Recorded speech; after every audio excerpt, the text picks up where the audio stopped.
প্রিয় ভাইরা আমার, সেই সময় যখন গড় পরিবেষ্টন করল, হযরত আলীও ছিলেন রসুলের কাছে। বললেন, ওগো আল্লাহর পয়গম্বর, আপনি তো হিজরতের জন্য চলেই যাবেন, অন্ততপক্ষে আপনি আপনার চাদরটা আমার গায়ের উপরে দিয়ে যান, মাথা থেকে পা পর্যন্ত আপাদ মস্তক ঢেকে রাখেন। সুতরাং আপনার চাদর দেখে মোহাম্মদ মনে করে আমার উপরে তরবারির আঘাতে আঘাতে আমাকে খণ্ড বিখণ্ড করবে। আমার জীবনের সবচাইতে চূড়ান্ত সান্ত্বনা থাকবে, আমি আলীর জীবনের বিনিময়ে হলেও বিশ্ব নবীকে জীবিত রেখে আমি শহীদ হয়ে আল্লাহর জান্নাতে যাই। মুসলমান ভাইরা আমার কথাটা ভালো করে বুঝবেন। এরপরে যখন নবীজি তাই করলেন, এক মুষ্টি বালু নিয়ে পড়ে যখন তিনি ফু দিলেন, আর কাফেরের চোখের মধ্যে যখন চলে গেল, ওরা এরকম দুই হাত দিয়ে ডলতে ছিল আর চিৎকার মারতে ছিল। জিব্রাইল ফেরেশতা তার হাত ধরে নিয়ে মাঝখান দিয়ে পার করে বের করে দিলেন, যান, এইখান দিয়ে আপনি হিজরতের জন্য চলে যাবেন। বিশ্ব নবীকে পার করে দিলেন। আমার মুসলমান ভাইরা, কিন্তু এই আয়াতের শুধুমাত্র কিসসা বলার জন্য আমি বলি নাই, আয়াতের শিক্ষা দেবার জন্যই বলেছি। আয়াতের শিক্ষা হলো, যেই কয়জন আল্লাহ রসুলকে হত্যা করার জন্য এসেছিল, ওই কয়জনই বদরের যুদ্ধে মুসলমানের হাতে পিটুনি খেয়ে দুনিয়া থেকে বিদায় হয়ে জাহান্নামের টিকিট নিয়ে বিদায় হয়ে গেছে।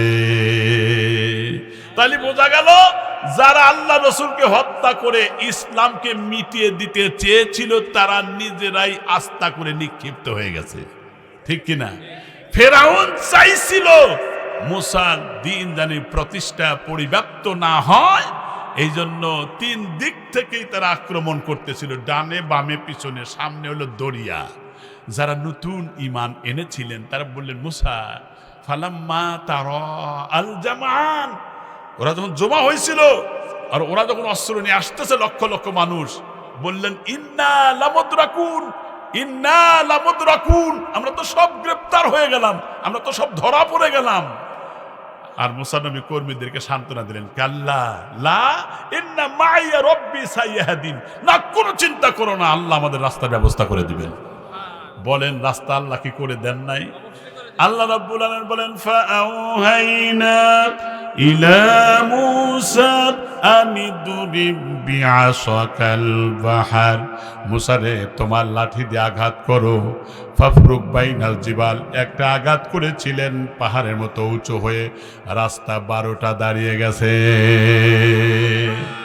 এই রাস্তা দিয়ে ইমানদাররা যখন চলে গেল, আমার ভাইরা, আমার বাবাজিরা, ফেরাউন দেখলো এই রাস্তা দিয়ে ওরা গেছে, তখনও তো রাস্তা বন্ধ হয় নাই, এই রাস্তা অনুসরণ করলো। আমার ভাইরা, মাঝখানে যাওয়ার পরে আল্লাহ পাক ডাক দেয়া বলেন, পানির একাকার হয়ে যা। পানি একাকার হয়ে গেল, গোটা ফেরাউন বাহিনী সব সলিল সমাধি হলো। এরপরে ফেরাউন টেপা মাছের মতো ফলে পানি খায় আর ফলে আর কয়, আল্লাহ তোমার উপরে ঈমান আনলাম। আল্লাহ বলেন, আল আন ওয়াকাদ আসাইতা, ইতিপূর্বে কই গিয়েছিলে, জুলুম করেছিলে, এমনকি স্বামী আর স্ত্রী এক জায়গায় হইতে দেয় নাই, পুলিশ পাহারা দিয়ে রেখেছিল। ঠিক কিনা? আমার বন্ধুগণ, এক সময় দেখেছি 2-3 জন এক জায়গায় হওয়া যায় নাই, নাশকতামূলক কর্মকাণ্ডে জড়িত হওয়ার আশঙ্কা এই অবস্থা করে অপবাদ দিয়ে মামলা দিয়ে জেলের মধ্যে ঢুকিয়েছিল। ঠিক কিনা? তো এখন তাহলে আবু জেহেলের কাজ আর আবু জেহেলের প্রেতাত্মার কাজ একরকম। ফেরাউন যেমন ব্যর্থ হয়েছে, নমরুদ যেমন ব্যর্থ হয়েছে, যেমন আবু জেহেল ব্যর্থ হয়েছে, পৃথিবীর কোন পরাশক্তি হোক না কেন, ইসলামের বিরুদ্ধে যারা অবস্থান নিবে তারা চিরতরে নিক্ষিপ্ত হবে, চিরতরে নিক্ষিপ্ত হবে, তারাই পরাজিত হবে। চ্যানেলটি সাবস্ক্রাইব করে আমাদের সঙ্গেই থাকুন। আল্লাহ রাব্বুল আলামিন বলেন, ইয়াউমা নাদউ কুল্লা উনাসিন বিইমামিহিম ফামান উতিয়া কিতাবাহু বিয়ামিনিহি ফাউলাইকা ইয়াকরাউনা কিতাবাহুম ওয়ালা ইযলামুনা ফাতিলা। আল্লাহু আকবার বলেন। প্রিয় ভাইরা আমার, সেদিন প্রত্যেকটি মানুষকে, জনগণকে ইমামের সাথে, তার নেতার সাথে তোলা হবে। একটা হাদিসের মধ্যে এসেছে, মেশকাতুল মাসাবির হাদিস, ওই সময় নেতাদেরকে যখন ডাকা হবে, নেতারা জাহান্নামে যাওয়ার কারণে, তখন কর্মীরা ডাক দিয়ে বলবে, ও নেতারা, মেহেরবানি করে আমাদেরকে নিয়ে যান, কারণ আপনি যা বলেছেন তাই শুনেছি। আপনি বলেছেন অন্যের ঘরে আগুন দিতে দিয়েছিলাম, আপনি একজন নিরপরাধ মানুষের বিরুদ্ধে মামলা দিতে বলেছিলেন। সবাই কি নিরপরাধ না? অপরাধ করে মামলায় যায়? নিরপরাধ মানুষ দা বিগত সরকার আমলে আপনারা দেখেছেন, ঠিক না? মামলা মামলা। আমার গ্রামে যিনি রাজনীতির রও জানেন না, কিন্তু একটু ভালো মানুষ, তার নামেও মামলা। চিন্তা করছেন? তাহলে বোঝা গেল যে এই অবৈধভাবে একজন মানুষের উপরে যে জুলুম করে, অত্যাচার করে, নির্যাতন করে, মাজলুমের দোয়া আল্লাহ বিফলে দেয় না, ঠিক কিনা? কারণ আল্লামা সাইদি 13 বছর ছোট্ট একটা রুমে কেঁদেছেন। তিনি যা বলেছেন তাই হচ্ছে। এখন বলেছিলেন বাংলাদেশের ভাগ্য আকাশে আমি লক্ষ্য করছি কালো গাঢ় মেঘ জমা হয়েছে, যদি মোকাবেলা করতে না পারেন সক্ষমভাবে, তাহলে এমন অন্ধকার নেমে আসবে যা শোবে সাদেক অসম্ভব। সত্যি তাই হয়েছে। নির্যাতন স্টিম রোলার পরিচালনা করে সত্যি অনেককে ফাঁসির কাছে ঝুলায় মেরে ফেলেছে, ওই ভারতের দাদা বাবুদের কথায়। কথা ঠিক কিনা? এটা শেষ করে দিল, এটা তাই হয়েছে। আবার বলেছে যে সময় আসবে এমন যে পালাবার জন্য ইঁদুরের গর্তও খুঁজে পাবা না। কালামানিক দেখেন নাই আপনারা? কালামানিক বিচারপতি এইভাবে বলছিল, সাইদির ফাঁসির রায় আমি করেছি, এইভাবে করে। আমি নিজে টকশো দেখেছি, আমি করেছি। আর ওই কালামানিক গর্ব করেছিল সেই ভারতে পালাবার সময় জনগণের সাথে ধরা পড়ে সীমান্ত এলাকায় এমন মারা মারছে তার বিচি ফাটা ফেলাইছে।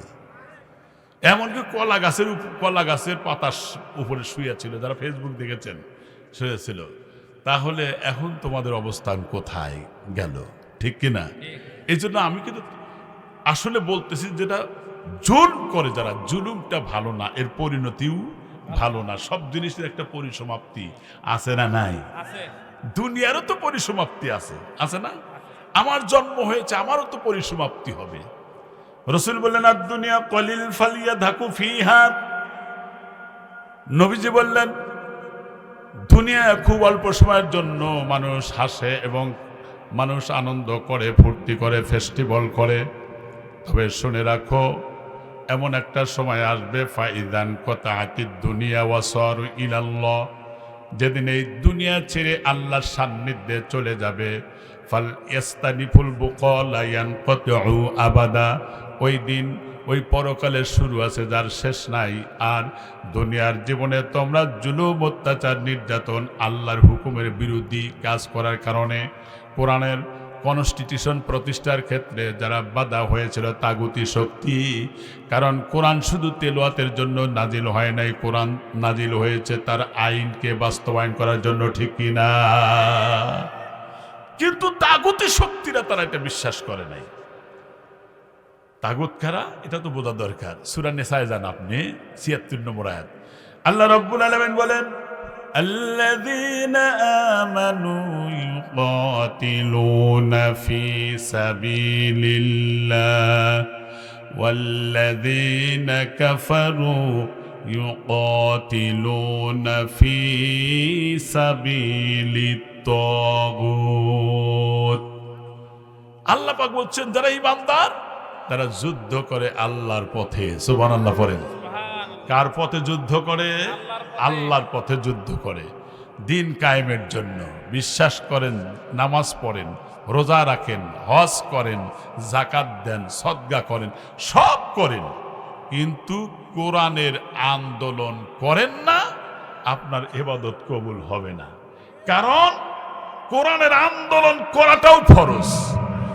আফাতুমিনুনা বিবাদিল কিতাব, কিতাবের কিছু অংশ মানবা, ওয়া তাকফুরুনা বিবাদ, আর কিছু বাদ দিবা। এই ইবাদত আল্লাহ পছন্দ করে না। আচ্ছা, খাই যখন আমরা পুরাপুরি খাই না, অর্ধেক খাই। আচ্ছা, যখন খেতে বসেছি ভাত, এক লোকমা খাইলেই তো খাওয়া হয়ে গেল, এক লোকমা খেয়ে উঠে আসি না পুরাটাই খাই? পেশাব করলেই তো হলো, একটু পেশাব বের হয়েছে অমনি চিবি দিয়া থুই আসি না পুরাটাই করি? আচ্ছা এখানেও পুরাটা করি। পায়খানা একটু বের হয়েছে অমনি চলে আসি না পুরাটাই করে আসি? আচ্ছা মশার ভয়ে মশারি টানাই, মশার ভিতরে অর্ধেক ঢুকি না পুরাটাই ঢুকি? শীত নিবারণের জন্য আমি লেপের মধ্যে অর্ধেক ঢুকি না বাইরে অর্ধেক রাখি? না পুরাটাই ঢুকি? পুরাটাই ঢুকি। তার মানে কি খাওয়ার সময় পুরাটা, তারপরে আপনি যখন খান পুরাটা, পেশাবের সময় পুরাটা, পায়খানার সময় পুরাটা। মসজিদে যখন এক পা ঢুকাইছি আর এক পা বাইরে আছে, এটা কি পুরাটাই ঢোকা হইল?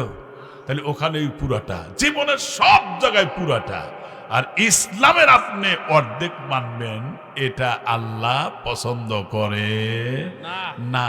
আপনি নামাজ পড়েন কিন্তু আপনি যাকাত দেন না, আল্লাহর কসম আপনার ইবাদত কবুল, নামাজ কবুল হবে না। কেন হবে না? তুজাক্কিহিম ওয়া তুতাহহিরুকুম। যাকাত দিলে আপনার মালের পরিশুদ্ধ হয়, পরিচ্ছন্ন হয়, নিট অ্যান্ড ক্লিন হয়, ফ্রেশ হয়, পরিচ্ছন্ন হয়। না দেওয়ার কারণে মাল হারাম হয়ে গেল, আর হারাম খাইয়া জীবন বড় ইবাদত কইলে কবুল হবে কারণ তার দলিল আল্লাহ রাব্বুল আলামিন সূরা বাকারায় বললেন, ইয়া আইয়ুহাল্লাযীনা আমানু কুলু মিন তাইয়্যিবাতিন মা রাযাকনাকুম ওয়াশকুরু লিল্লাহি ইন কুনতুম ইয়্যাহু তা'বুদুন। আল্লাহু আকবার বলেন। আল্লাহ রাব্বুল আলামিন বলেন, ও ইমানদাররা, আল্লাহকে আদর করে ইমানদারদেরকে ডাক দিয়ে বললেন, ইমানদাররা শোনো, কুলু মিন তাইয়্যিবাতিন মা রাযাকনাকুম, আমি আল্লাহ যে হালাল রিজিক দিয়েছি এটা তোমরা খাও। ওয়াশকুরু লিল্লাহ, আমি আল্লাহর শুকরিয়া আদায় করো। ইন কুনতুম ইয়্যাহু তা'বুদুন, যদি তোমরা প্রকৃতপক্ষে আবেদ হতে চাও। তাহলে এখানে আবার শুকরিয়া কেমন, স্মরণ করব কেমন করে আল্লাহকে? জিকির আমাদের দেশে হয় সুবহানাল্লাহ সুবহানাল্লাহ, আলহামদুলিল্লাহ আলহামদুলিল্লাহ, অথবা আল্লাহু, আল্লাহ বলছেন ফাযকুরুনি, তোমরা আমাকে স্মরণ করো তাহলে আমি তোমাদেরকে স্মরণ করব। সুবহানাল্লাহ বলেন। তাহলে কেমনে আল্লাহরে স্মরণ করব? আল্লাহু আল্লাহু আল্লাহু, আল্লাহকে স্মরণ করলাম, তাহলে আল্লাহ আমাদেরকে এমনি স্মরণ করবে? বান্দাহু বান্দাহু এই কথা বলবে নাকি? না না না, এটা না। কারণ এখানে আল্লাহকে স্মরণ করা, দেখেন এই জিকিরের বিভিন্ন অর্থ হয়েছে। একটা অর্থ হচ্ছে কোরআনুল কারীম। আল্লাহ রাব্বুল আলামিন বলেন, ইন্না নাহনু নাযালনা যিকরা ওয়া ইন্না লাহু লাহাফিজুন, আমি আল্লাহ কোরআন নাজিল করেছি, এই জিকির নাজিল করেছি। যিকরা, জাল কাপরা, যিকর মানে স্মরণ করা। কাকে স্মরণ করি? এখানে আমরা কার স্মরণে বসছি? আল্লাহকে স্মরণ। তাহলে আমি আল্লাহ এই জিকির নাজিল করছি, মানে এই জিকির মানে কোরআন। আর কোরআনে যেগুলো নিষিদ্ধ করেছে, যেমন সুদ হারাম, ঘুষ হারাম, মদ হারাম, মিথ্যা কথা বলা হারাম, আইল ঠেলা হারাম, মানুষকে ঠকানো হারাম, ওয়ারিশকে সম্পত্তি থেকে বঞ্চিত করা হারাম, যেগুলো নিষিদ্ধ আছে হারামকে হারাম জেনে বর্জন করা, আর আল্লাহর আদেশ যত আছে সব বাস্তব জীবনে পালন করাই হলো জিকির। সুবহানাল্লাহ বলেন। মনে হয় বোঝেন নাই না? আবার জিকির, এক জিকিরের অর্থ হলো নামাজ। ইযা নুদিয়া লিস-সালাতি মিন ইয়াউমিল জুমআ ফাসআউ ইলা যিকিরিল্লাহ, যখন জুমার নামাজের আযান হয় তখন তোমরা জিকিরের সাথে আসো। এই জিকিরের সাথে মানে এই জুমার নামাজে জিকির। সুবহানাল্লাহ বলেন। এখানে একটা হাদিস নেন, বুখারী মুসলিমের হাদিস। জুমার দিনে কেউ যদি সকাল সকাল উযু গোসল করে আগে আগে মসজিদের ভিতরে প্রবেশ করে, হেঁটে পায়ে হেঁটে যদি যায়, বাড়ির থেকে মসজিদ পর্যন্ত যাইতে যত কদম পড়েছে, প্রত্যেক কদমের বিনিময়ে আল্লাহ তাআলা 1 বছর নফল রোজা রাখলে যে সওয়াব হয়, আর 1 বছর পর্যন্ত রাত্রি জেগে নফল নামাজ পড়লে যে সওয়াব হয়, প্রত্যেক কদমেই সেই সওয়াব আল্লাহ আমল নামায় দিয়ে দেয়। সুবহানাল্লাহ, সুবহানাল্লাহ। কিন্তু আজকে জুমার নামাজে যে আগে যাবে একটা উট কোরবানির সওয়াব পাবে। আপনি তো ইচ্ছা করলে 52 সপ্তাহে 52টা উট কোরবানির সওয়াবই পাইতে পারেন, ঠিক কিনা? কিন্তু আজান হয়, দেখবেন কিছু মুসল্লি ছাই মুহের মধ্যে দিয়া গামছা কাঁদেন না, এরকম করতেছে। ইমাম সাহেব একলাই বক বক করুক পরে যা, কোনো রকম জায়গা না পাই না পাবনি কাবাদের সাহেব আল্লাহু আকবার। এই তো নামাজ। হ্যাঁ, গুরুত্ব নাই। আজকে যদি এই মানুষটাকে যদি সাদাতপুর থানার ওসি ফোন দেয়, এই মিয়া কালকে 10টায় দেখা করো, রাতে গমিও না, বিশ্বাস করেন গমিও না, বয়ের ঠেলায়। আচ্ছা, যদি এই ওসি সাহেবের উপর র্যাঙ্কে যে চাকরি করে এসপি, তাহলে সে ডাকলে আরো গুরুত্ব বেশি না কম? আর যদি ডিসি সাহেব হয় আরো বেশি, যদি পুলিশের আইজি হয় আরো বেশি, যদি মিনিস্টার হয় আরো বেশি, মানে জনপ্রতিনিধির পাওয়ার বেশি, আর যদি প্রাইম মিনিস্টার হয় আরো বেশি। তাহলে বোঝা গেল ব্যক্তি ওসির কথার গুরুত্ব পায়, এসপির কথা গুরুত্ব পায়, ডিসির কথা গুরুত্ব পায়, আইজির কথা গুরুত্ব পায়, মিনিস্টারের কথা গুরুত্ব পায়, প্রাইম মিনিস্টারের কথা গুরুত্ব পায়। যাদের নাম বললাম এদের চাইতে। আচ্ছা, আর একটা সহজ করে বুঝাই। ছোটবেলায় যখন ক্ষেত নিরাইছি, আমি তো কৃষক মানুষের ছেলে, ক্ষেত নিরাইতে যা বিন্যাসের আইল টাইল দিয়ে নিরানি দেওয়ার সময় 20 পিঁপড়া বাড়াইছে, তাই না? ওখানে কি কেউ ইচ্ছে করে পাও দিয়ে রাখে? রাখে না কেন? ভয়, কারণ কামড়াইতে পারে। আর যদি এই যে কাঁঠাল গাছে আম গাছে থাকে বিষময় জাল, ওগুলো কামড় দিলে তো ফুলে ওঠে, আরো কঠিন। তাহলে ওখানেও আমরা ভয় পাই বিষময় জালকে। বল্লাকেও ভয় পাই, কেউ ইচ্ছা করে ডেল দিয়ে ভাঙে না বাসা। আর একটা বল্লা আছে হলুদ রঙের, মানে বেউর বল্লা বলে, মাত্র 5-7টা যদি ঠেলা মারে তাহলে হাসপাতালে ঢোকা লাগে। এটাকেও ভয় পাই। বিষাক্ত বিষধর সাপকেও ভয় পাই আমরা, পাগলা হাতিকেও ভয় পাই, রয়্যাল বেঙ্গল টাইগারকেও ভয় পাই।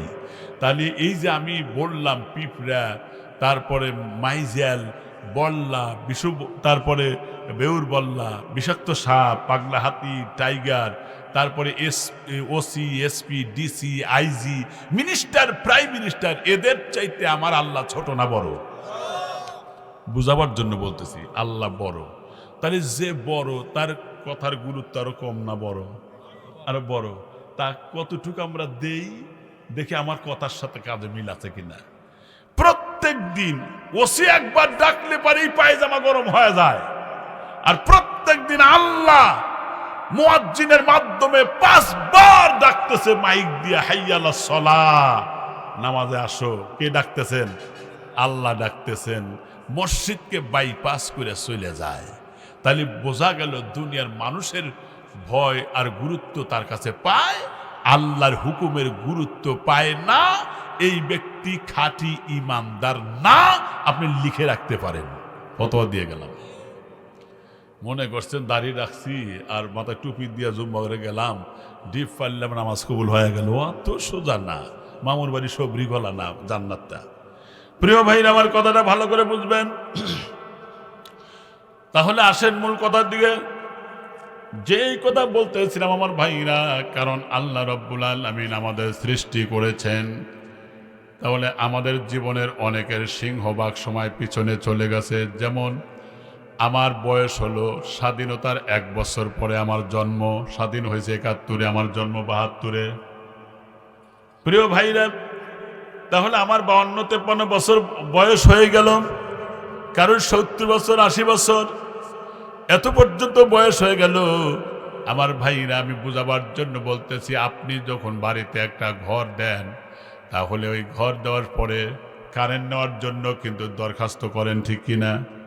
দরখাস্ত করলেন, পাসও হয়ে গেল, মিটার লাগানো হলো, তখনও কারেন্ট সংযোগ দেওয়া হয় নাই, তখনও বিল উঠতেছে না। যেদিন কারেন্ট সংযোগ দেওয়া হলো, তাহলে আপনি যে ব্যবহার করতেছেন, পাখা দেন অথবা আপনি যা করেন, ভাত রান্না করেন, এগুলো যখন করতেছেন, তখন দেখবেন আপনি মিটারের মধ্যে কিন্তু বিল উঠতেছে, ঠিক কিনা?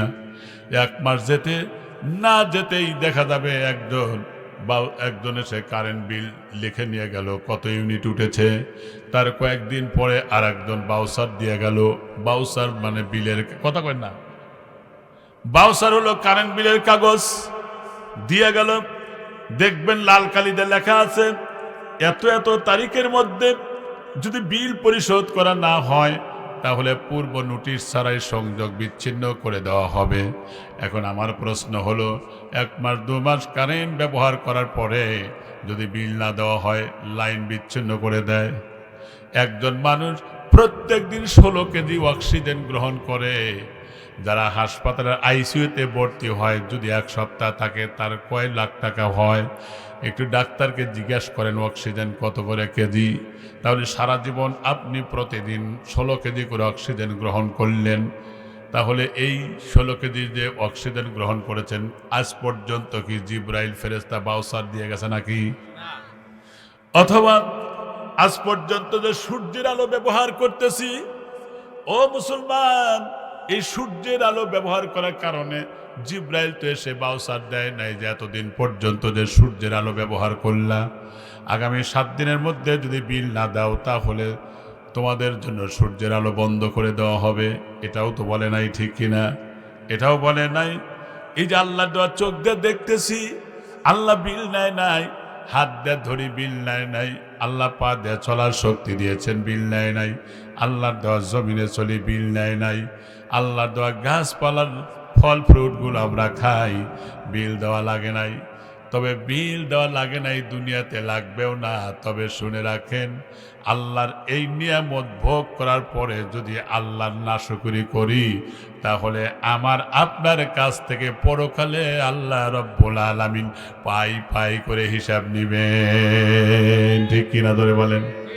আল্লাহ পাক বলেন, وَنَضَعُ الْمَوَازِينَ الْقِسْطَ لِيَوْمِ الْقِيَامَةِ فَلَا تُظْلَمُ نَفْسٌ شَيْئًا وَإِنْ كَانَ مِثْقَالَ حَبَّةٍ مِّنْ خَرْدَلٍ أَتَيْنَا بِهَا وَكَفَى بِنَا حَاسِبِينَ। আল্লাহু আকবার বলেন। আল্লাহ পাক বলেন, আমি মানুষের নেকির বদি ওজন করার নিমিত্তে ইনসাফের পাল্লা স্থাপন করব। খুব ভালো করে বুঝবেন মুসলমানেরা, ইনসাফের পাল্লা আল্লাহ পাক স্থাপন করবেন নেকি বদি ওজনের নিমিত্তে। প্রিয় ভাইরা আমার, আল্লাহ পাক বলেন, ওই দিন আমি আল্লাহ পাক কারোর প্রতি অবিচার করব না, জুলুম করব না। যেমন আমার দেশের সরকার অনেক সময় জুলুম করে। যখন চাকরির জন্য দরখাস্ত করে, পুলিশ ভেরিফিকেশনে আসে, যদি দেখে এটা আমার দলের লোক না, তাহলে আউট করে দেওয়া হয়। এরকম জুলুম আছে না নাই? প্রিয় ভাইরা আমার, এই জন্য ভিন্ন মতাদর্শ ব্যক্তিদের দেখতে পারে না, তাহলে জুলুম করে। কিন্তু আমার আল্লাহ এমন জুলুমকারী নয়। আল্লাহ পাক ডাক দেয়া বলেন, বান্দা রে, ওই দিন এমন অবস্থায় হয়ে তোমরা পড়ে যাবে, এমন বিপদগ্রস্ত হয়ে যাবে সেই জালেমেরা। আল্লাহ কোরআনুল কারিমে আরেকটি আয়াতে বললেন, আল্লাহ কি বললেন? ওগো নবী, সেদিন দেখবেন লোকেরা উদ্ভ্রান্ত আর মাতালের মতো ছুটাছুটি করতেছে। ওয়ামা হুম বিসুকারা, আসলে তারা মাতালো না, পাগলও না। ওয়ালাকিন্না আযাবাল্লাহি শাদীদ। আল্লাহু আকবার বলেন। আল্লাহ পাক বলেন, কঠিন জাহান্নামের যন্ত্রণাদায়ক শাস্তির ভয়ে ওরা উদ্ভ্রান্তের মতো, পাগলের মতো ছুটাছুটি করবে। আল্লাহু আকবার বলেন। মুসলমান ভাইরা রে, দুনিয়ার জীবনে যারা জুলুম করেছে, আমার ভাইরা, ওলামায়ে কেরামের উপরেও জুলুম হয়েছে, ঠিক কিনা? নবী রাসূলের উপরেও জুলুম হয়েছে না হয় নাই? একটা একটা করে শোনেন, আপনারাই জবাব দেন। আল্লাহ রসুলের চাইতে কি ভালো মানুষ আর ভবিষ্যতে আসার সম্ভাবনা আছে? যার আগেও গুনাহ নাই, যার পরেও গুনাহ নাই, যিনি আল্লাহ কর্তৃক নির্বাচিত একজন মানুষ, ঠিক কিনা? ও মুসলমান, তাকে নিয়েও আবু জেহেলরা আইন করেছিল। বলেন তো দেখি, আমেরিকায় কোন জায়গায় আইন পাস হয়? বলেন বলেন। না না না, ওদের হলো হোয়াইট হাউসে। হ্যাঁ, আর ভারতের হলো লোকসভা, বাংলাদেশ হলো জাতীয় সংসদ। এইরকম আবু জেহেলের একটা জাতীয় সংসদ ছিল, তার নাম কি বলেন? Thank you very much. এই জানেন শাহাদত নাহিরি। হ্যাঁ, আমার মোহব্বত বেশি, তো এদের শাহাদতকে হালাইছি। একবার আমি যখন ছোট, আমার তো অনেক বড় বয়সে, তখন থেকে ওনার সাথে পরিচয়। আর আমার ইউনিয়নে বাড়ি তো ওনার। প্রিয় ভাইরা, তো কি বলতেছিলাম যেন বলে, হ্যাঁ, দারুন দোয়া। ওরা এটার পরামর্শ বলছে। এজেন্ডা কি? এজেন্ডা হলো মুহাম্মদ সাল্লাল্লাহু আলাইহি সাল্লাম। কি করা যায়? মুহাম্মাদের কাছে যারা যায় ওরা সব ছেড়ে দেয়, কিন্তু মুহাম্মাদের ভালোবাসা ছাড়ে না। সুবহানাল্লাহ বলেন। কাজেই এই মুহাম্মদ যদি এইভাবে তাকে যদি না ঠেকাই, ওর যে জনপ্রিয়তা বাড়তেছে, যদি না ঠেকাই, যদি অপবাদ না দেই, তাহলে তো আমাদের অবস্থা খারাপ হয়ে যাবে। আপনার এই কথাগুলো বলতেছি তাফসিরে ইবনে কাসির সূরা আনফাল 31 নম্বর আয়াতের তাফসিরটা আপনার পড়ে দেখেন যে নজরুল এমনি বলে গেল না এর মধ্যে আছে, এটা তাও বলে দিলাম। আয়াত নম্বর 31 বলে দিলাম। সেটা কি? জনপ্রিয়তা বেড়ে গেলে তাহলে আমাদের আবু জেহেলরা ক্ষমতায় থাকতে পারবো না। এই জন্য এখনই তাকে ঠ্যাঙ্গানো দরকার। প্রিয় ভাইরা আমার, খেয়াল করেন, যেই মাত্রই আপনার কথা কোন আমি কথা বলতে পারবো না ভাই। একটা আপনি এদিকে ওদিকে যাচ্ছেন ভাই, আপনি ওই মোড়ে যান। আমার মাহফিল, আমার ওই রকম বক্তা না তো, মানে আমি ওই রকম বক্তা না যে শুধু একটা কাহিনী দিয়ে ওয়াজ করে শেষ নামো, এরকম আমি না। আমি হাদিস কোরআন বলার চেষ্টা করবো ইনশাল্লাহ। প্রিয় ভাইরা আমার, তাহলে উনি কি করলেন? আল্লাহ রসুলকে হত্যা করার জন্য একটা ষড়যন্ত্র আঁকলো। কি সেটা? আইন যে করছে, এ আইনটা আল্লাহ তুলে দিলেন সূরা আনফালে। আইনটা কি? আল্লাহ রাব্বুল আলামিন বলেন, ওয়া ইয ইয়ামকুরু বিকাল্লাযীনা কাফারু লিইসবিতুকা আও ইয়াকতুলুকা আও ইউখরিজুক ওয়া ইয়ামকুরুনা ওয়া ইয়ামকুরুল্লাহ ওয়াল্লাহু খায়রুল মাকিরিন। আল্লাহু আকবার। আল্লাহ পাক বলেন, ওরা যখন আইন করলো, লোক বলতে দেশি বিদেশি সব মানুষ নিয়ে আইন করতেছে, কি করা যায় মুহাম্মদকে নিয়ে। একজন বলতেছে লিইসবিতুকা, মুহাম্মদকে জেলে বন্দি করি। কিছু মানুষ বললেন না, বন্দি কইরো না। বললেন কেন? সংসদে এটা কথা হইতেছে, কেন করব না? বলতেছে মুহাম্মাদের যে ডিলিংস মানে ব্যবহার, তার যে সুন্দর আচরণ, আগের থেকে যত মানুষ জেলে গেছে, মুহাম্মদ ওই জেলের মধ্যে ঢুকলে পরে ওই খারাপগুলো ভালো মানুষে পরিণত হয়ে যাবে। কারণ দেখি স্বর্গে গেলে বাড়াই মানে। আমার ভাইরা, তাহলে কি করা যায়? আও ইখরিজুক, দেশ থেকে বাইর করে দেই, তাও দিয়েন না। ওই দেশে যদি মুহাম্মদের ব্যবহার পায়, সমস্ত লোকেরা তার পক্ষে চলে আসবে, ওখান থেকে আমাদের বিরুদ্ধে আন্দোলন করতে পারে। তাহলে এটা করা যাবে না। কি করা যাবে? আও ইয়াকতুলুক, তাকে হত্যা করি। কয় হ্যাঁ, এটা করা যায়। অমনি সব হাততালি মারছে। এরকম আছে না নাই? যেমন আমার দেশেও কিছু মানুষ আছে, দেখলেন আলেমরা যখন কান্দে বিপদে পড়ে তখন অনেক মানুষ মিষ্টি খাওয়ায়। এরকম লোক থাকে না? পেপার পত্রিকা দেখছি ওই সময় আমি, মিষ্টি খাওয়ায়। কারণ এই আলেমদের বিপদের সময় মিষ্টি খাওয়ায়। ওই সময়ের ফেরাউন আর আবু জেহেল, আর বর্তমান সময়ে যারা এই ব্যবহার করেছে তারা আবু জেহেল আর ফেরাউনের প্রেতাত্মা। কথা ঠিক কিনা ধরে? আগে কথা বলা যায় নাই, কথায় কথায় বাধা দিয়েছে, ঠিক কিনা? এখন যদি বাধা দিতে আসে, 2 হাত লম্বা করে গাইটালা বাঁশের গোড়াটি কাটবেন, কাইটে ঠ্যাং ভাঙিয়ে ফালা দিবেন, যা থাকে কপালে দেখাবো সকালে, সোজা হিসাব। প্রিয় ভাইয়ের আমার, এই জন্য রাসূল সাল্লাল্লাহু আলাইহি ওয়াসাল্লামকে তাকে হত্যা করা হোক, অমনি হাততালি মারছে, আনন্দ করতেছে, ফুর্তি করতেছে। কে কে যাবে? তাদের নামের লিস্ট করা হলো। এবং তারা সত্যি রসুলের ঘর ঘেরাও করার আগেই আল্লাহ পাক জিব্রাইলের মাধ্যমে সব তথ্য উপাত্ত ওপেন করে দিলেন। রসুলকে বললেন যে এখন আপনাকে শেষ করবার জন্য আসতেছে, আপনি এক মুষ্টি বালু নিয়ে শাহাতিল ওযু বলে ফু দিবেন। তারপরে এই ফুৎকারের বালুটা, ধুলাকোনাটা আপনার শুধু ফু দেওয়ার দায়িত্ব, চতুর্দিকে কাফেরদের নিশানায় পৌঁছা দেওয়ার দায়িত্ব আল্লাহর। সুবহানাল্লাহ বলেন। ওয়ামা রামাইতা ইদ রামাইতা ওয়ালাকিন ইন্নাল্লাহা রামা। আল্লাহ বলেন সেদিন তো তুমি সবেমাত্র নিক্ষেপ করেছিলে, কিন্তু নিশানায় পৌঁছা দেওয়ার দায়িত্ব আমি নিজে নিয়েছিলাম। সুবহানাল্লাহ বলেন। প্রিয় ভাইরা আমার, সেই সময় যখন গড় পরিবেষ্টন করলাম, হযরত আলীও ছিলেন রসুলের কাছে। বললেন, ওগো আল্লাহর পয়গম্বর, আপনি তো হিজরতের জন্য চলেই যাবেন, অন্ততপক্ষে আপনি আপনার চাদরটা আমার গায়ের উপরে দিয়ে যান, মাথা থেকে পা পর্যন্ত আপাদ মস্তক ঢেকে রাখেন। সুতরাং আপনার চাদর দেখে মোহাম্মদ মনে করে আমার উপরে তরবারির আঘাতে আঘাতে আমাকে খণ্ড বিখণ্ড করবে।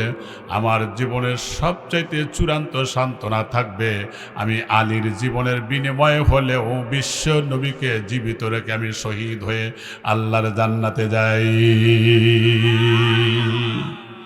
মুসলমান ভাইরা আমার কথাটা ভালো করে বুঝবেন। এরপরে যখন নবীজি তাই করলেন, এক মুষ্টি বালু নিয়ে পড়ে যখন তিনি ফু দিলেন, আর কাফেরের চোখের মধ্যে যখন চলে গেল, ওরা এরকম দুই হাত দিয়ে ডলতে ছিল আর চিৎকার মারতে ছিল। জিব্রাইল ফেরেশতা তার হাত ধরে নিয়ে মাঝখান দিয়ে পার করে বের করে দিলেন, যান, এইখান দিয়ে আপনি হিজরতের জন্য চলে যাবেন। বিশ্ব নবীকে পার করে দিলেন।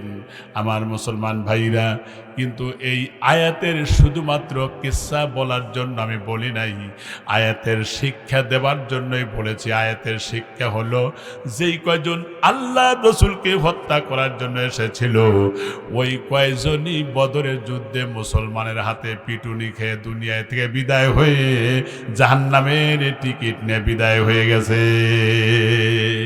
তাহলে বোঝা গেল, যারা আল্লাহ রসুলকে হত্যা করে ইসলামকে মিটিয়ে দিতে চেয়েছিল, তারা নিজেরাই আস্থা করে নিক্ষিপ্ত হয়ে গেছে। ঠিক কিনা? ফেরাউন চাইছিল মুসার দিন জানি প্রতিষ্ঠা পরিব্যাপ্ত না হয়, এই জন্য তিন দিক থেকেই তারা আক্রমণ করতেছিল, ডানে বামে পিছনে। সামনে হলো দরিয়া। যারা নতুন ঈমান এনেছিলেন তারা বললেন, মুসা ফালাম্মা তারা আল জামান, ওরা যখন জমা হয়েছিল আর ওরা যখন অস্ত্র নিয়ে আসতেছে লক্ষ লক্ষ মানুষ, বললেন, ইন্না লামুদরাকুন, ইন্না লামুদরাকুন, আমরা তো সব গ্রেফতার হয়ে গেলাম, আমরা তো সব ধরা পড়ে গেলাম। আর মুসা নবী কর্মীদেরকে সান্ত্বনা দিলেন, কাল্লা লা ইন্না মাইয়া রব্বি সাইয়াহদিন, না কোনো চিন্তা করো না, আল্লাহ আমাদের রাস্তার ব্যবস্থা করে দিবেন। বলেন, রাস্তা আল্লাহ কি করে দেন নাই? আল্লাহ রাব্বুল আলামিন বলেন, ফাআউহাইনা ইলা মূসা আনিদরিব বিআসাকাল বাহার, মুসা রে তোমার লাঠি দিয়ে আঘাত করো। ফাফরুক বাইনাল জিবাল, একটা আঘাত করেছিলেন পাহাড়ের মতো উঁচু হয়ে, রাস্তা 12টা দাঁড়িয়ে গেছে। এই রাস্তা দিয়ে ইমানদাররা যখন চলে গেল, আমার ভাইরা আমার বাবাজিরা, ফেরাউন দেখলো এই রাস্তা দিয়ে ওরা গেছে, তখনও তো রাস্তা বন্ধ হয় নাই, এই রাস্তা অনুসরণ করলো। আমার ভাইরা মাঝখানে যাওয়ার পরে আল্লাহ পাক ডাক দেয়, বলেন, পানির একাকার হয়ে যা। পানি একাকার হয়ে গেল, গোটা ফেরাউন বাহিনী সব সলিল সমাধি হলো। এরপরে ফেরাউন টেপা মাছের মতো ফলে পানি খায় আর ফলে আর কয়, আল্লাহ তোমার উপরে ঈমান আনলাম। আল্লাহ বলেন, আল আল ওয়াকাদ আসাইতা, ইতিপূর্বে কই গিয়েছিলে, জুলুম করেছিলে, এমনকি স্বামী আর স্ত্রী এক জায়গায় হইতে দেয় নাই, পুলিশ পাহারা দিয়ে রেখেছিল। ঠিক কিনা? আমার বন্ধুগণ, এক সময় দেখেছি 2-3 জন এক জায়গায় হওয়া যায় নাই, নাশকতামূলক কর্মকাণ্ডে জড়িত হওয়ার আশঙ্কা এই অবস্থা করে অপবাদ দিয়ে মামলা দিয়ে জেলের মধ্যে ঢুকিয়েছিল। ঠিক কিনা? তো এখন তাহলে আবু জেহেলের কাজ আর আবু জেহেলের প্রেতাত্মার কাজ একরকম। ফেরাউন যেমন ব্যর্থ হয়েছে, নমরুদ যেমন ব্যর্থ হয়েছে, যেমন আবু জেহেল ব্যর্থ হয়েছে, পৃথিবীর কোন পরাশক্তি হোক না কেন, ইসলামের বিরুদ্ধে যারা অবস্থান নিবে তারা চিরতরে নিক্ষিপ্ত হবে, চিরতরে নিক্ষিপ্ত হবে, তারাই পরাজিত হবে।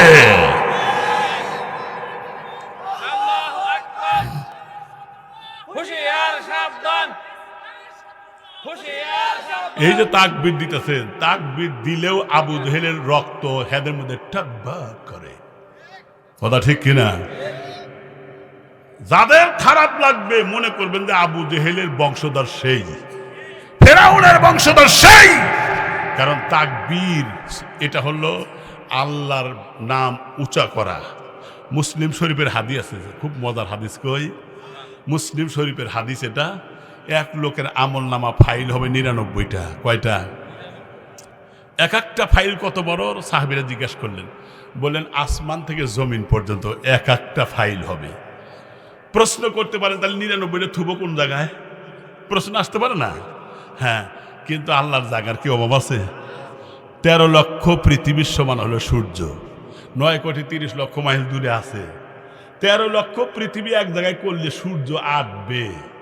এইরকম 2.5 কোটি সূর্যকে চকলেটের মতো চাবায় হজম করতে পারে এমন তারকা নক্ষত্র রয়েছে মিল্ক ওয়ে গ্যালাক্সির ভিতরে, যার আলোর গতি প্রতি সেকেন্ডে 1,86,000 মাইল বেগে আসতেছে। মাটি পায় নাই, যেদিন পাবে সেদিন কিয়ামত হবে। তাহলে ওইটা কত দূর আছে? আল্লাহর জায়গার অভাব আছে? নাই। আল্লাহ যদি নিয়ে চিন্তা করেন, এর কোয়ালিটি ভিন্ন। চিন্তা করলে মাথা নত হয়ে আসে। যুবকদের একটা সুসংবাদ দিই, শোনো। এই যে জিব্রাইল ফেরেশতার 600 পাখা হাদিস, একটা পাখা যদি মারে আসতে করে আসমান থেকে জমিনে আসতে চোখের মটক ফালানোর আগেই চলে আসবে। অথচ 500 বছরের রাস্তা, এই এত আলটিমেটলি এত অটোমেটিকলি দ্রুত বেগে চলে আসবে। 600 পাখা যদি একবারে মারে কি পরিমাণ দ্রুতগামী যাবে। কিন্তু যদি আল্লাহর বান্দারা, যুবকরা যৌবনকালের অবস্থায় যদি একবার সেজদা দাও, আল্লাহর সেজদা দাও, বরত্বের ঘোষণা করো, এই বান্দার সেজদাটা জিব্রাইল ফেরেশতার 600 পাখা মেরে যত দ্রুত যেতে না পারে, যুবকের সেজদাটা তার চাইতে দ্রুতগামী আল্লাহর আরশে আজিমে পৌঁছে যায়। এই মসজিদ খালি বানালেই হবে না, নামাজ পড়া লাগবে। রাজি আছেন তো ইনশাআল্লাহ? প্রিয় ভাইরা আমার, খেয়াল করেন, দুনিয়ার জীবনটা পেয়ে আমরা আজকে খুশি হয়েছি, কিন্তু শুনে রাখেন 99টা ফাইল যখন হবে, আল্লাহ পাক 98টা যখন দেখবেন, একটা নেকিও পাবে না। আল্লাহ বলবেন, বান্দা দেখো তোমার জীবনে কোনো আমল আছে নাকি? আল্লাহ আমারে লজ্জা দিও না, এটা বলবে। লজ্জা দিও না, আমি জীবনে ভালো কাজ করিও নাই, যেখানে দাও ওখানেই যাব। কই না, তুই যাও, যা দেখবে একটা চিরকুট আছে তার নামে। আল্লাহ একটা চিরকুট আমার নামে আছে, আনো। এটা আনবে, এটা আল্লাহ তাআলার ইনস্ট্রাকশনে নেকির পাল্লার উপরে দিবে। আর আল্লাহর কুল কায়নাত সব এক পাল্লায়, দেখা যাবে ছোট্ট চিরকুটের পাল্লা বাড়ি হবে। আর আল্লাহ বলবেন, বান্দা আমি তোকে জান্নাতে বরাদ্দ দিলাম, যা তুই চলে যা জান্নাতে। তাহলে এমন কি ছিল ওই কাগজে যে এত ওজন হইল? হাদিস শরীফে আসছে, এই বান্দা জীবনে একবার ইখলাসের সাথে আল্লাহকে ভয় করে বলেছিলেন আল্লাহু আকবার। এই শব্দটা বলার কারণেই আল্লাহ এত খুশি হলেন, আল্লাহু আকবার ওয়েট সম্পূর্ণ করে তাকে নাজাতের ফয়সালা করে দিলেন। সুবহানাল্লাহ। চিন্তা করা যায়? আর যদি আপনি সারা জীবন 500 বছর ইবাদত করেন, এটাও হাদিস আছে, 2য় খণ্ডে আছে এটাতে। হাদিসটা কি? এক লোকের হায়াত ছিল 500 বছর, তো বিরামহীনভাবে গুহার মধ্যে ইবাদত করতেন, বিয়ে শাদী কোনো কিছুর মধ্যেই নাই, খালি ইবাদতই করতেন। প্রশ্ন করতে পারেন খাইলো কি? রসুল বলেছেন, ওই গুহার মধ্যে একটা বৃক্ষ ছিল, ছোট গাছ, একটা ডালিম ধরতো সকালে, আর বিকেলে আর একটা ধরতো। সকালে ডালিম খাইতো, পানির চাহিদাও পূরণ হইতো, ক্ষুধার চাহিদাও পূরণ হইতো। এইভাবে 500 বছর পর্যন্ত। এই লোকটা মারা যাওয়ার পরে আল্লাহ বলেন, বান্দা আমার দয়ায় তুমি জান্নাতে চলে যাও। লোকটা তখন মনে মনে বলে, আল্লাহ তোমার দয়ায় যদি যাওয়া লাগে, তাহলে আমি এই 500 বছর ইবাদত করে লাভ হইলেও ডাকি। এই কথা আল্লাহর পছন্দ না। আল্লাহ মুহূর্তের মধ্যে এত পিপাসা দিবেন তাকে, যেন মহাসাগরের পানি হইলেও পান করলেও পিপাসা দূর হবে না, এরকম। আল্লাহ আবার একজন ফেরেশতা দিয়ে পানি ওখান দিয়ে নিয়ে পাঠালেন। লোকটা তখন বলবে, ও আল্লাহর বান্দা, তুমি আমার এক পেয়ালা পানি দাও। এই পানির অনেক দাম, দুনিয়া টাকা পয়সা চলবে না, এখানে নেকি দিয়ে বিনিময় হয়। কই আমার 500 বছরের ইবাদত আছে, এটা নেন, তারপরে পানি দেন। এটা তাই দেওয়া হইল। তাহলে এখন 500 বছরের ইবাদত এক গ্লাসের পানির বিনিময়ে শেষ হয়ে গেল। আল্লাহ তখন বলেন, বান্দা এতদিন পর্যন্ত আমি তোমারে খাওয়াইছিলাম, 500 বছর পর্যন্ত দেখার শক্তি দিয়েছিলাম, ধরার শক্তি দিয়েছিলাম, তোমার আমি অক্সিজেন দিয়েছিলাম, তোমাকে সব কিছু দিয়েছি, তোমাকে পানির চাহিদা আমি পূরণ করেছি, খাবারের চাহিদা আমি পূরণ করেছি, এগুলোর দাম দিয়ে এখন জান্নাতে যাও। তখন নিচের দিকে তাকায় অপমানিত হয়ে লজ্জিত হয়ে বলে, আল্লাহ আমার ভুল ধরা পড়ছে, আমি তোমার কাছে মাপ চাই। আল্লাহ কয়, এই যে ভুলটা স্বীকার করলি, যে আমি তোকে মাফ করে দিলাম। সুবহানাল্লাহ। এক সাহাবী খেজুর দোকান ছিল, খেজুরের, এটাও হাদিস। ওই খেজুরের দোকানে রকমারি খেজুর ছিল। একজন অনিন্দনীয় সুন্দরী মহিলা খেজুর কিনতে গেছে। সাহাবী তখন তাকে দেখে একেবারে মুগ্ধই হয়েছে, কয় এর চেয়ে ভালো খেজুর আমার ঘরের মধ্যে আছে, চলো। ঘরের মধ্যে নিয়ে যায়, হাতটা ধরছে, একটু কিস করবে, কিস পর্যন্ত আবার বাবা একটাই দিশা ভাই সামান্য একটু কিস করবে। ওই মুহূর্তে আল্লাহর বান্দী বলেন, ও আল্লাহর বান্দা, অন্যের আমানতের খেয়ানত করতে যায়েন না, আল্লাহকে ভয় করুন। এই কথা বলা মাত্রই চিৎকার দিয়ে বেরিয়ে গেছে। সারা দিন খায় নাই। তিনি তখন রসুলের কাছ দিয়ে অতিক্রম করার সময় বললেন, তোমার চেহারার মধ্যে মলিনতার ছাপ কেন? বলেন, হুজুর আমি এই দোষে দোষী হয়েছি, এখন আমি কি করব? রসুল বললেন, আল্লাহরে স্মরণ করো। আল্লাহ রাব্বুল আলামিন কুরআনুল কারীমে সূরা আলে ইমরানে বলেছেন, ওয়াল্লাযীনা ইযা ফাআলু ফাহিশাতান আও যালামু আনফুসাহুম, তারপরে যাকারুল্লাহ, আল্লাহকে যদি স্মরণ করে, ফাস্তাগফিরু লিযুনুবিহিম, আমি আল্লাহ তাআলার কাছে যদি তার জীবনের গুনাহ মাপ চায়, আল্লাহ পাক বলেন, ইন্নাল্লাহা ইয়াগফিরুয যুনুবা জামিআ, আমি ওই বান্দার সব গুনাহ মাফ করে নেওয়ালা। জোরে বলেন সুবহানাল্লাহ। প্রিয় ভাইরা আমার, সংক্ষেপ করে নিয়ে আসতে যদি খুব লম্বা করবই না, 12টা বাজেই গেছে সর্বনাশ। আমার বন্ধুগণ, আধা ঘন্টার মধ্যেই শেষ করব, মন কি খারাপ করবেন আপনারা? আমার প্রিয় ভাই, আমার বাবাজিরা খেয়াল করেন, কাজেই একটা মানুষের জীবনের নেক আমল যদি কবুল করে নিতে চান, তাহলে জীবনে কখনো গীবত করাও যাবে না। গীবত নিজের সব নেকি বরবাদ হয়ে যায়, সব কিচ্ছু থাকে। হাবিতত আমালুহুম ফিদ দুনিয়া ওয়াল আখিরা, দুনিয়া সব আমল বরবাদ, পরকালেও তার সব কিছু বরবাদ হয়ে জাহান্নামে চলে যাবে। নাউজুবিল্লাহ বলেন। ওই যে শোনেন, আল্লাহ রসুলের এক সাহাবী ধোকায় পড়ে এক মেয়েকে আড়ালে নিয়ে একটু যৌন তৃপ্তি লাভ হয়েছে। অমনি সে রসুলের কাছে বললেন, হুজুর আমি তো এই কাজ করে ফেলাইছি, এখন কি হবে? রসুল বলেন, ওয়াই হাকা ইয়ারজিউ ফাস্তাগফিরুল্লাহ ওয়া তুবু ইলাইহি, তুমি যাও আল্লাহর কাছে মাপ চাও, ক্ষমা প্রার্থনা করো, তওবা করো। ইল্লা মান তাবা ওয়া আমানা, যে তওবা করে, নেক আমল করে, ঈমান আনে, তাহলে ফাউলাইকা ইউবাদদিলুল্লাহ, ওর জীবনে যত গুনাহ হয়েছে এই গুনাহগুলো ফেলে দেওয়া হবে না, ওগুলো নেকি দিয়ে বদল করে দেওয়া হবে। সুবহানাল্লাহ। যদি সে তওবা করে ফিরে আসে। এই লোকটাকে বলেন, যাও তুমি ওই হাকাইয়ার যেও ফাস্তাগফিরুল্লাহ, যাও আল্লাহর কাছে মাপ চাও, ইস্তেগফার করো। সে তখন চলে যাবে, কিছু দূর যায়, আবার ফিরে আসে। নাম হলো মায়েজে আসলামী। আবার আসার পর বললেন, আবার আসছো? হুজুর কি করি? রসুল আবার একই কথা বললেন, আবার গেলেন। তৃতীয়বার ফিরে আসার পরে রসুল তার গোত্রের লোকদের সাথে পরামর্শ করলেন, এই লোকটার মাথা ঠিক আছে তো?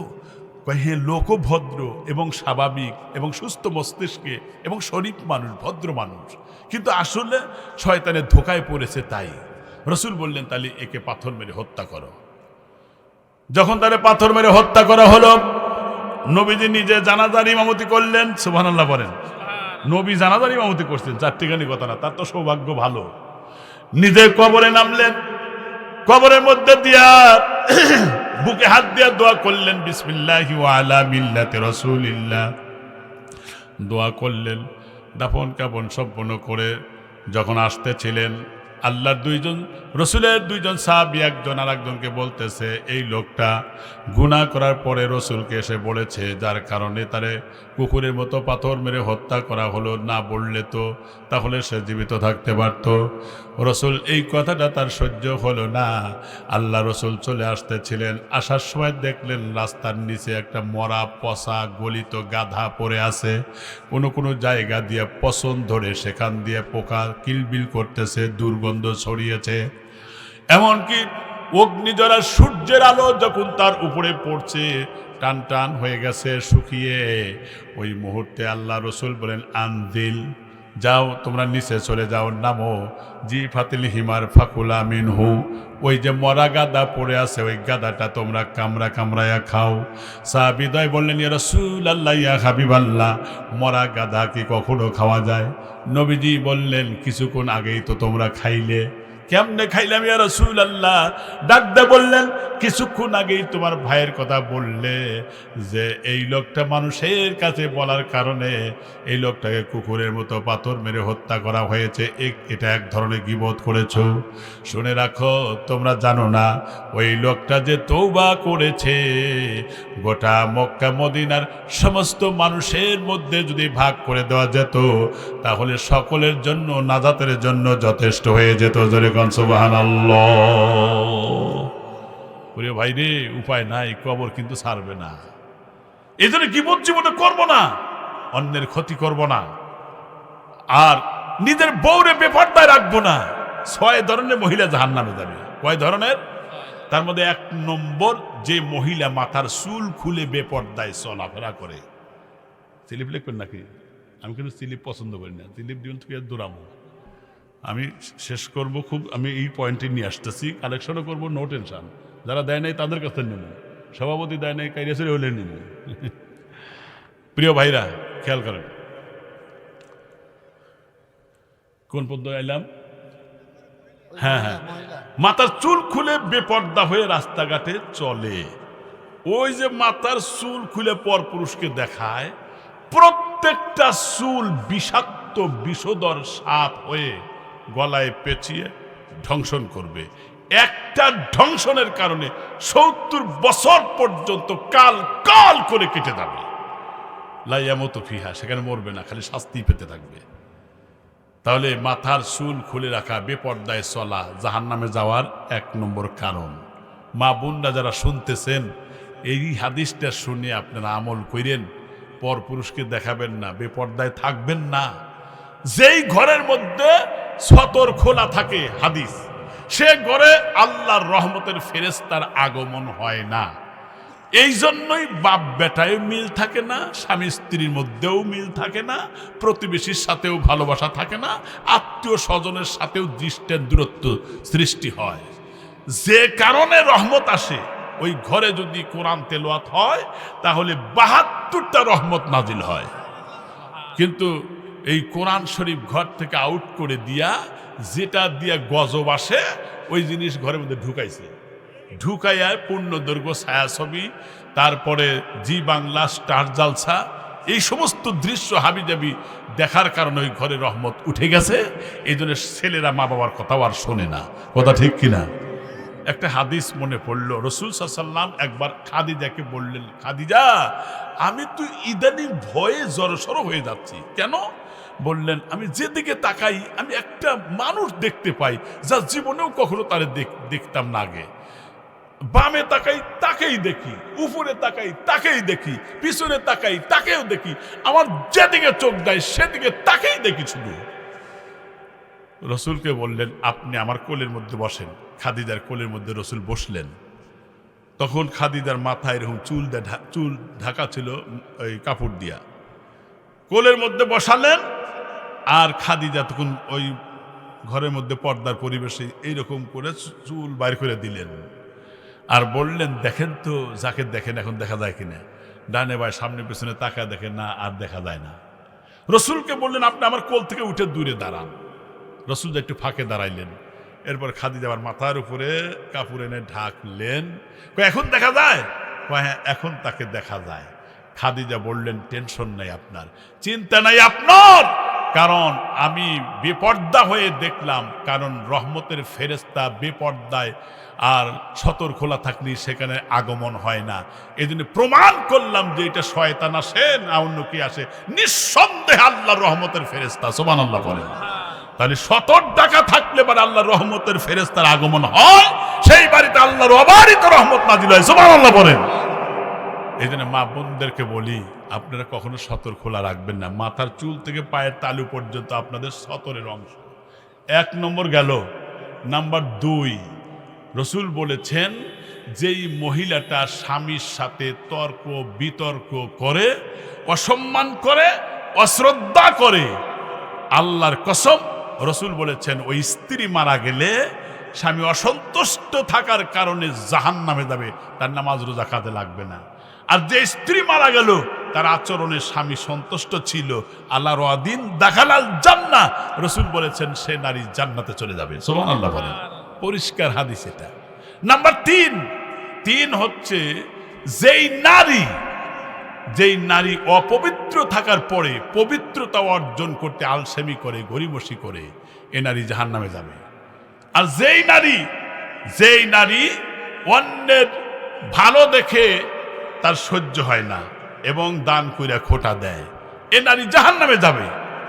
আর যে নারী স্বামীর অনুমতি ব্যতিরেকে অন্যত্র চলে যায়, সে নারী জাহান্নামে যাবে।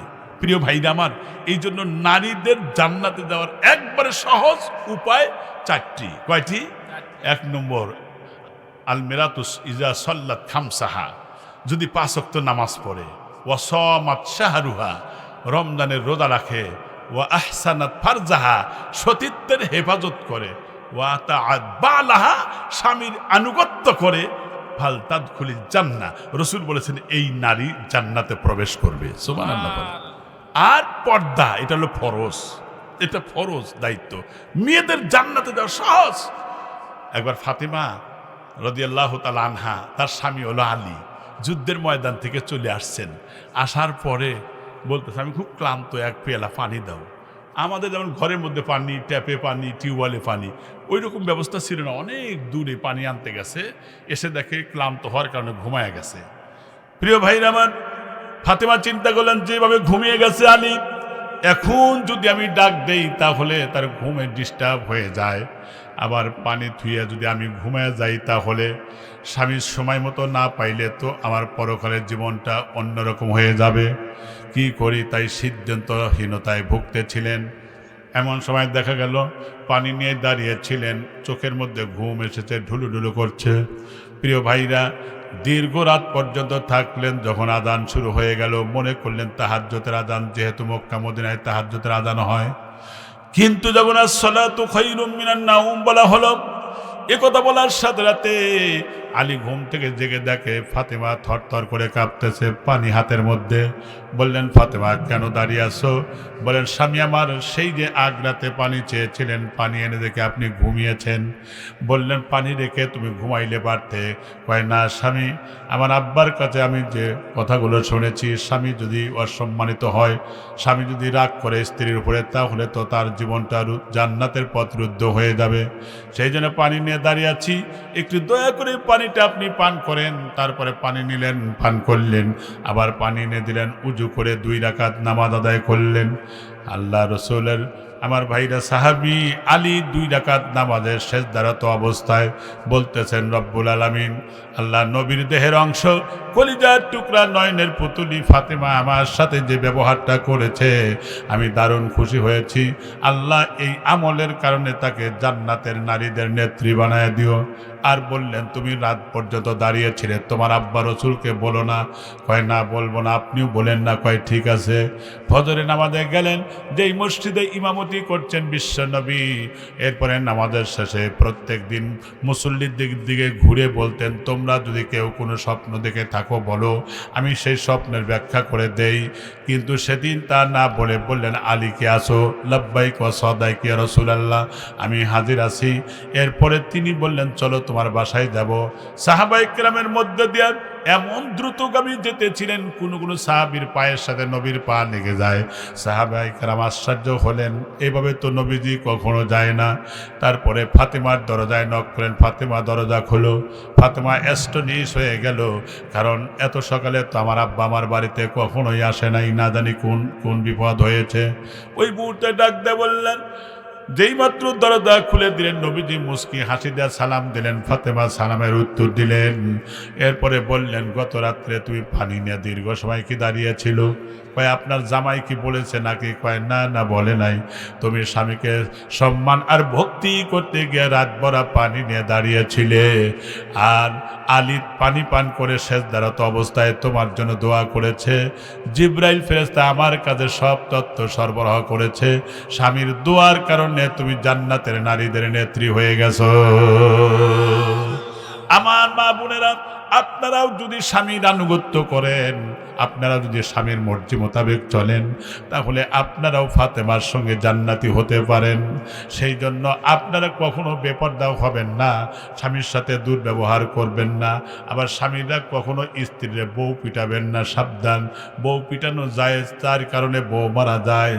তার মানে হলো, এক নম্বর হলো, যদি স্ত্রীকে ডাকে ইজা দুয়া ইমরাতু, আল্লাহ রসুল বলেন ইজা দুয়ার রজুল ইমরাইলা ফিরাশিহি, কোনো স্ত্রীকে যদি স্বামী তার প্রয়োজনে তার বিছানার সাথী হওয়ার জন্য ডাক দেয় বা তা যদি সে অস্বীকার করে, এজন্য তার পিটানো জায়েজ আছে। মুসলমান ভাইরা আমার কথাটা ভালো করে বুঝবেন। রসুল বলেছেন, কোনো স্বামী যদি স্ত্রীর কপালে একটা চুমু দেয়, তাহলে আর স্বামীও যদি স্ত্রী যদি স্বামীর কপালে চুমু দেয়, তাহলে এক একটা চুমুর বিনিময় আল্লাহ তাআলা 1000 করে নেকি দেয়। সুবহানাল্লাহ বলেন।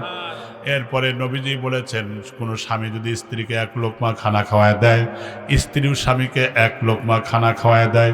যতক্ষণ পর্যন্ত খানা খাচ্ছে, দুইজনের জীবন থেকে সগীরা গুনাহ ঝরে পড়ে যাচ্ছে, আর প্রত্যেকটা লোকমার বিনিময়ে 100 করে নেকি হচ্ছে। পরিষ্কার বিশুদ্ধ হাদিস বলতেছি।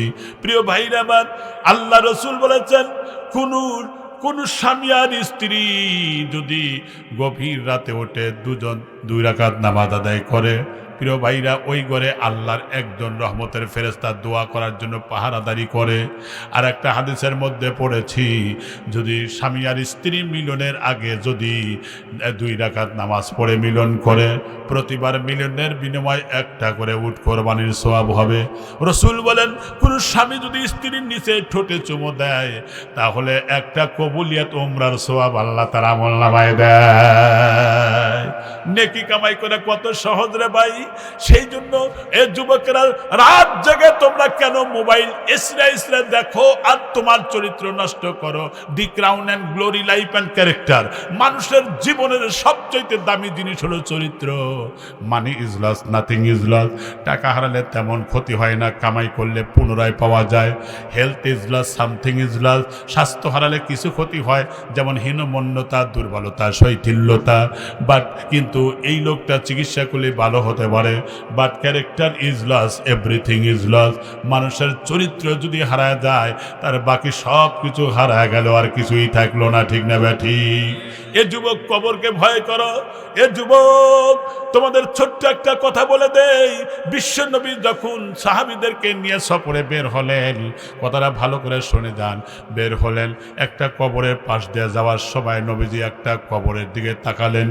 ওই কবরের মধ্যে নবীজি দেখলেন আর কাঁদতেছিলেন, আর দাও দাও করে কবরের মধ্যে থেকে আগুন বের হচ্ছিল। আল্লাহু আকবার বলেন। নবীজি ফাসাব্বাহানা তাসবিহান তাহযীলা, বিশ্বনবী দীর্ঘ সময় তাসবিহ তাহলিল পাঠ করলেন। শুধু তাই না, নবীজি বললেন, সাহাবীরা, তুমি গ্রামের মধ্যে তোমরা যাও, যা দেখো এই যে নতুন যে কবরটা দেখা যায়, এই কবরটা কার, তথ্য সংগ্রহ করে নিয়ে আসো। সাহাবায়ে কেরাম গ্রামের মধ্যে গেলেন। এই গ্রামবাসী তাদেরকে দেখার জন্য আসলো। এরপরে গ্রামবাসীকে জিজ্ঞাসা করলেন, নতুন একটা কবর দেখা যায়, মনে হয় 2-3 দিন আগে কবর দেওয়া হয়েছে, এই কবরটা কার? বললেন, একজন বিধবা মহিলার সন্তান মারা গেছে। বললেন, সেই মেয়েটাকে ডেকে আনো রসুলের কাছে। মেয়েটাকে যখন বলা হলো, পর্দা করে বিশ্বনবীর দরবারে চলে আসলেন। আসার পরে ওই মুহূর্তে সালাম দিলেন। নবীজি বললেন, আপনার ছেলে মারা গেছে? কয়, হ্যাঁ, এই যে কবরটা, এই কবরে আমার ছেলে আছে। নবী বললেন, আপনার সন্তানের প্রতি কি খুশি আছেন নাকি? কয়, না, আমার সন্তানের প্রতি খুশি নাই, কারণ প্রত্যেক দিন বাজার করে ব্যাগ এনে আমার হাতে দেয়, আমার ঘরে না আসা পর্যন্ত স্ত্রীর ঘরে যায় না। আমার সন্তান এত ভালোবাসতো আমারে। একদিন দেখলাম আমার সন্তানের বউ যখন রাস্তায় গিয়ে কি যেন কানে কানে বলল, আর এরপরের থেকে আমার সন্তান আমার ঘরে আসে না। সেই জন্য কথাও বলে না, রাগ করে থাকে। একদিন হৃদরোগে আক্রান্ত হয়ে স্ট্রোক করে দুনিয়া থেকে বিদায় হয়ে গেছে। সুতরাং এই যে বিদায় হয়েছে তার প্রতি আমি রাজি খুশি ছিলাম না। কেন ইয়া রাসূলুল্লাহ? বললেন, ও মা, আমি নবুয়াতের চোখ দিয়ে দেখলাম জাহান্নামের আগুন দাও দাও করে তারে জ্বালাচ্ছে।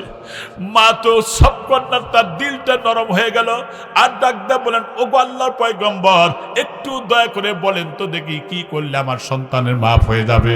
ওই মুহূর্তে ডাক দিয়ে বললেন, মা তুমি যদি সন্তানকে মাফ করে দাও, আল্লাহ জাহান্নামের আগুন থেকে মাফ করে দিবেন। নবীজি কবরের দিকে তাকায় কাঁদতেছিলেন। মহিলাটা বলল, আপনাকে সাক্ষী রেখে আমার সন্তানকে আমি মাফ করে দিলাম। নবীজি একটু হেসে ফেললেন। সাহাবীরা বললেন, ইয়া রাসূলুল্লাহ, ইয়া হাবিবাল্লাহ, এই মাত্র আপনি কাঁদলেন, আবার এখন হাসতেছেন, বুঝতেই পারলাম না। ডাক দিয়ে বললেন, আমি নবী, তোমরা নবী না। আমি নবুয়াতের চোখ দিয়া যা দেখি তোমরা তা দেখো না। আমি লক্ষ্য করে দেখতেছিলাম, এই মহিলা যখন মাফ করে দিল, আমার চোখ দিয়ে দেখলাম জাহান্নামের আগুন কবরে ধপাস করে নিভে গেছে। এ যুবকেরা রে, তোমরা বাপ মার সাথে দুর্ব্যবহার করো না। আল্লাহর কসম, আল্লাহর কসম, আল্লাহর কসম, যেই সন্তানরা নামাজ পড়ে, রোজা রাখে, হজ করে, জাকাত দেয়, মসজিদ বানায়, মাদ্রাসা বানায়, কিন্তু বাপ মা তার আচরণে সন্তুষ্ট না, সে জান্নাত পাবে না।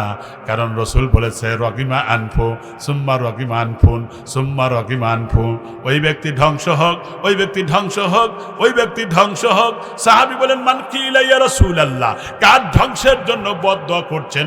নবীজি বললেন, মান আদরাকা আবওয়াইহি ইনদাল কিবার আহাদুহুমা আও কিলাহুমা সুম্মা লাম ইয়াদখুলিল জান্নাহ, যে ব্যক্তি দুনিয়াতে মা বাপ পাওয়ার পরে যারা মা বাবার সাথে ভালো ব্যবহার করলো না, ফালাম ইয়াদখুলিল জান্নাহ, ওই ব্যক্তি কখনোই আল্লাহর জান্নাত পাবে না। যারা বাপ মার সাথে ভালো ব্যবহার করবা, আল্লাহু ইয়ারযুকু লিমান ইয়াশা, আল্লাহ পাক ডাক দেয়া বলেন, যেই ছেলেটা, যেই সন্তান মা বাবার সাথে ভালো ব্যবহার করবে, আমি অপরিমিত রিজিক আমি আল্লাহ বাড়ায় দিব। ওয়ায়াকদিরিল্লাহু, তার তাকদীরকে পরিবর্তন করব।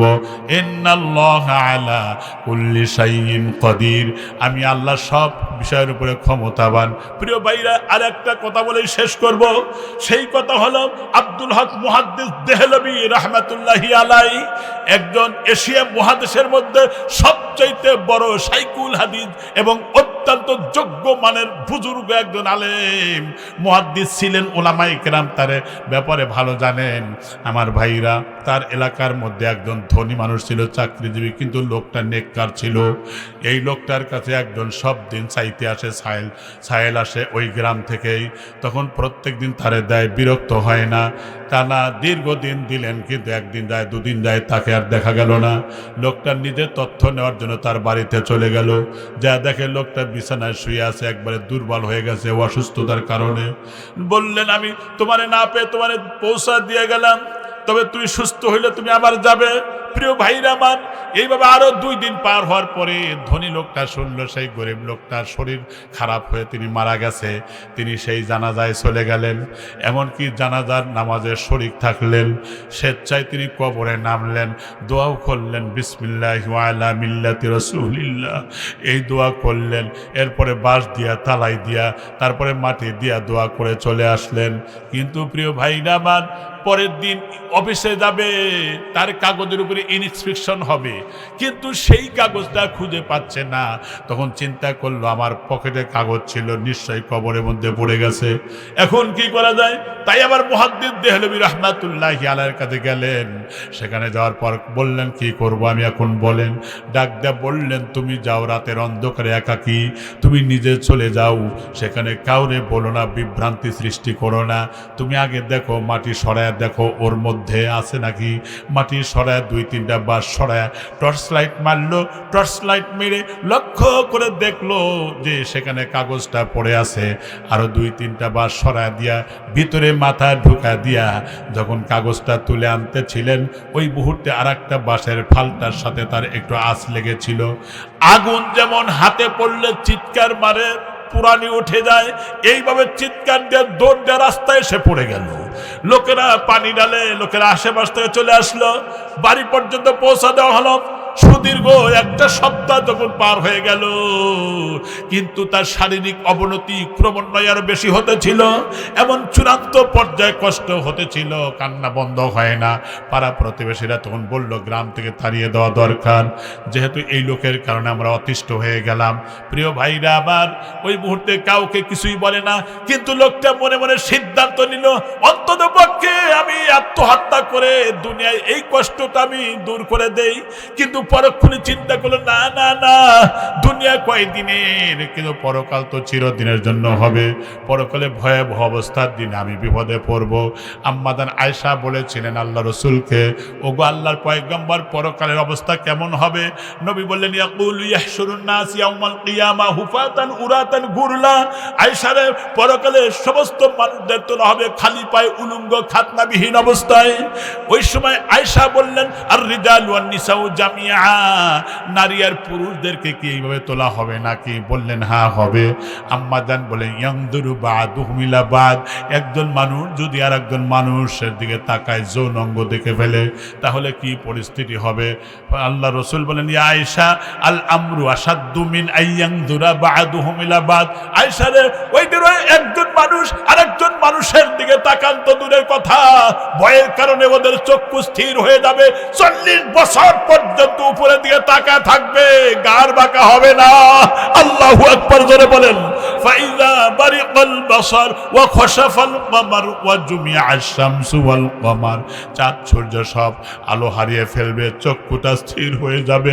ওয়া হুমিলাতিল আরদু ওয়াল জিবালু ফাদুক্কাতান দাক্কা ওয়াহিদা, পাহাড়গুলো উৎক্ষিপ্ত হবে, একটার সাথে আরেকটা ধাক্কা লেগে ভেঙে মিসমার হয়ে যাবে। ইযা জুলজিলাতিল আরদু জিলজালাহা, জমিনটা প্রবল ঝাঁকুনি মারবে। ওয়া আখরাজাতিল আরদু আসকালাহা, সেই দিন জমিন থেকে সব বেরিয়ে আসবে। ওয়া ক্বালাল ইনসানু মা লাহা, লোকেরা বলে জমিনের হইল কি? ইয়াউমা ইযিন আইনাল মুফার, কোথায় আমি পালাবো রে? কাল্লা লা ওয়াজার ইলা রাব্বিকা ইয়াউমা ইযিনিল মুস্তাকার, সেদিন পালাবার জায়গা নাই, ভাগার কোনো জায়গা নাই। ঠিক কিনা ধরে বলেন? প্রিয় ভাইরা আমার, ওই যে মুহাদ্দিস সাহেবের কাছ থেকে তথ্য নিয়ে চলে আসলো, তিনি চিন্তা করেন, না আমি পরকালের জন্যই আমি ফাঁসি নিব না। কথা বলেন, এক মিনিট, পরকালের জন্যই তিনি বলেন, আমি ফাঁসি নিব না, ফাঁসি নিব না। তিনি তাহাজ্জুদের নামাজে দাঁড়ায় গেলেন। তাহাজ্জুদ নামাজ পড়ে যখন চোখের পানি যখন কোনা দিয়ে পড়তেছিল, ওই চোখের পানি মুছতে গিয়া যেই মাত্র এক ফোঁটা চোখের পানি যেই জায়গায় আঁচ লেগেছিল ফালটার, ওই জায়গায় পড়লো, সাথে সাথে তার সব অসুখ ভালো হয়ে গেছে। সুবহানাল্লাহ পড়েন। আব্দুল হক মুহাদ্দিস সাহেবের কাছে বললেন, হুজুর, আমার কোনো অসুখ ভালো হয়েছিল না, চোখের পানি ছেড়ে দেওয়ার পরে ওই চোখের পানি যখন পড়েছে আমার হাতের ওই জায়গায়, তখন আমার সব ব্যথা বেদনা দূর হয়েছে। মুহাদ্দিস সাহেব বলেন, ঠিকই বলেছো, কারণ জাহান্নামের একটু আঁচ লেগেছিল ওই ফালটার সাথে, ওই ফালটায় তোমার আঁচ লেগেছিল। সাগর মহাসাগরের পানি দিয়া কখনো জাহান্নামের আগুন নিভানো যাবে না, কিন্তু আল্লাহর ভয়ে, কবরের ভয়ে, পরকালের ভয়ে কোন মানুষ যদি চোখের পানি ছেড়ে দেয়, ওই চোখের এক ফোঁটা পানির কারণে আল্লাহ জাহান্নামের আগুন নিভে দিবেন। আল্লাহু আকবার।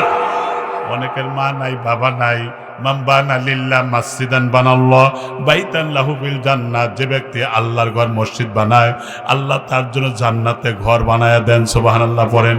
আস-সাকিউ হাবিবুল্লাহ, যারা দান করে তারা আল্লাহর বন্ধু। গরীবুম মিনাল জান্নাহ বাঈদুম মিনান নার, জান্নাতের নিকটে জাহান্নাম থেকে দূরে। কোন ভাই আছেন জীবনের গুনাহ কাফারা হয়ে যায় দান করলে পরে?